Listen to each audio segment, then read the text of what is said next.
La Guerra de las 100 Horas, o Guerra de Fútbol, como también se le conoce, fue un conflicto armado que se llevó a cabo del 14 al 18 de julio de 1969 entre Honduras y El Salvador.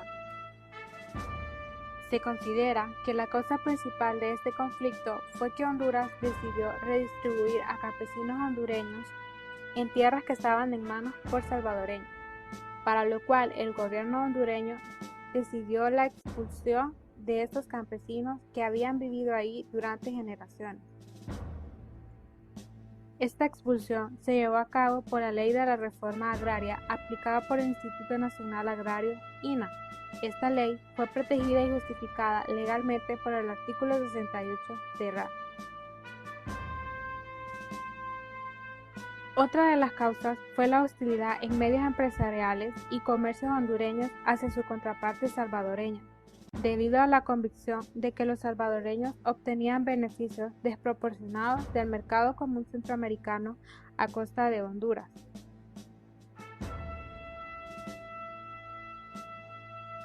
En junio de 1969, muchos salvadoreños habían sido expulsados por parte de autoridades militares y civiles hondureños de manera agresiva, lo que llevó al presidente Fidel Sánchez a lidiar con la masiva cantidad de habitantes que habían regresado a El Salvador.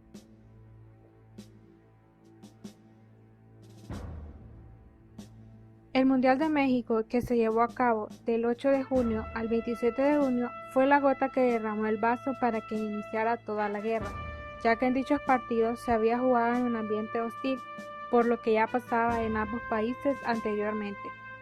En estos partidos hubieron agresiones y malos tratos, lo que terminó de empeorar la situación entre ambos países.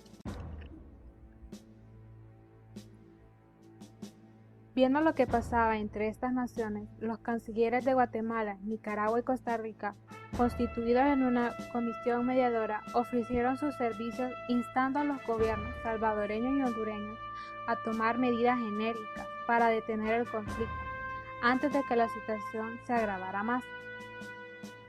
El gobierno salvadoreño ya tenía sus tropas en línea fronteriza y rechazó retirarlas, tal y como estaba formulado en la propuesta de los cancilleres centroamericanos.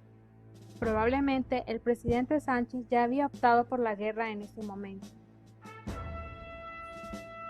Los primeros choques armados entre las fuerzas militares de ambos países ocurrieron en el sector fronterizo de El Poy y Nueva Ocotepeque.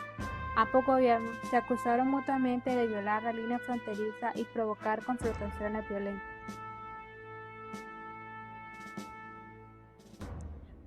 Mientras tanto, a principios de julio habían 3 grupos intentando resolver por vía pacífica dicha disputa. Estos grupos estaban conformados por la Comisión Interamericana de Derechos Humanos, los ministros de Relaciones Exteriores de Guatemala, Nicaragua y Costa Rica y por la OEA. Estos también tuvieron el apoyo del gobierno estadounidense. El 14 de julio, Honduras había sido víctima de un ataque. Fue ahí en donde la Guerra de las 100 Horas había comenzado.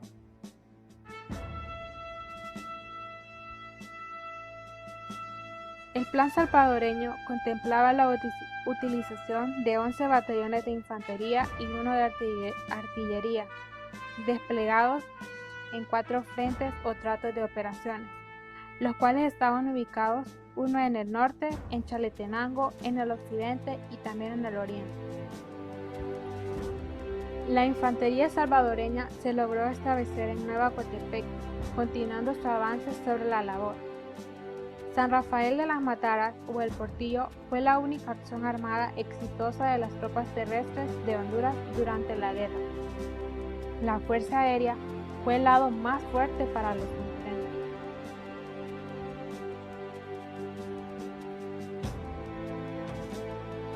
La OEA, actuando como un órgano de consulta, demandó la suspensión de hostilidad entre ambos estados a partir de las 22 horas del día 18 de julio. El cese de fuego fue efectivo y se estableció de forma muy lenta, y las acciones armadas cesaron hasta el mediodía del 20 de julio. Sin embargo, los representantes salvadoreños se mostraban negativos por aceptar los compromisos. por lo cual los delegados de las naciones aprobaron un proyecto en el que amenazaban con declarar a El Salvador como agresor y con la aplicación de severas sanciones económicas. Luego de dicha amenaza, el gobierno salvadoreño finalmente cedió y retiró sus tropas el 27 de julio. Fue hasta el 12 de agosto que tuvo lugar el primer intercambio de prisioneros de guerra entre ambas naciones. Fue ahí en donde la Guerra de las 100 Horas había terminado.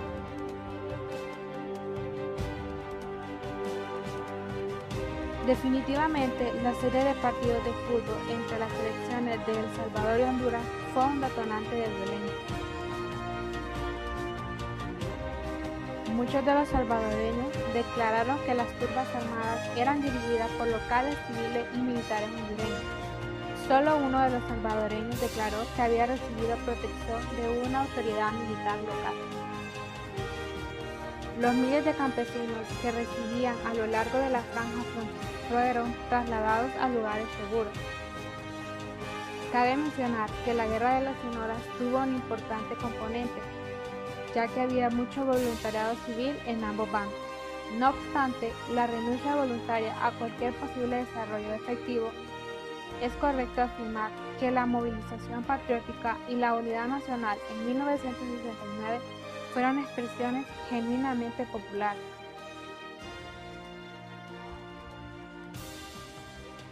Finalmente, la reforma agraria del gobierno del general López Arellano se orientó a la eliminación de la presencia salvadoreña en tierras públicas del país hondureño.